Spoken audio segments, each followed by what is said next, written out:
The mother of a disabled child is fighting mad tonight, and she says the provincial government is picking on people with disabilities. Her daughter requires orthotic inserts to help her walk, and for 24 years the province has supplied them. But last April, BC changed the rules, paying for orthotics only when there's a risk of amputation. News reporter Stephen Andrew has exclusive details. That's a girl. From the day Melissa was born, she has needed 24-hour care. Show me the ball, honey. She is unable to talk, dress, feed, or bathe herself. It is her mother who has been at her side, providing her the essentials of life. A helping hand when Melissa wobbles as she walks on her severely deformed feet, slowly feeding her with water through a syringe, and now giving her daughter a voice. Why are they picking on the most vulnerable people in society? They can't fight for themselves. Lend me your hand. That's a girl. Matthew says last April, after 24 years, the BC government stopped paying for Melissa's orthotics, shoe inserts that help to stabilize her walking. Basically saying people with disabilities in the province of British Columbia cannot have custom orthotics unless a doctor or an orthotist says on the form that there is a risk of foot amputation. And the ministry just seems to sneak these things in. Melissa takes all of her fluids and her meds through syringes because we dissolve everything. She has no teeth, so she can't chew a pill. She can't swallow a lot of stuff. She just choke and gag. So I get a letter stating her syringes are now denied. She loves sports.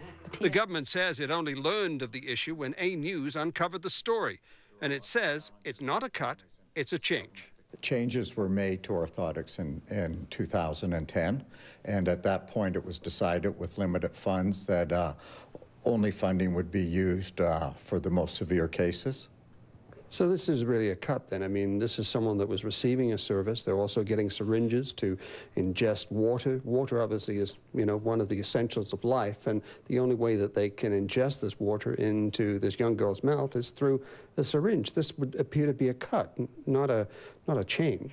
No, it was a change so that we could put our funds to the most severe cases. Well, a change is a cut when they have denied people the supports that they need.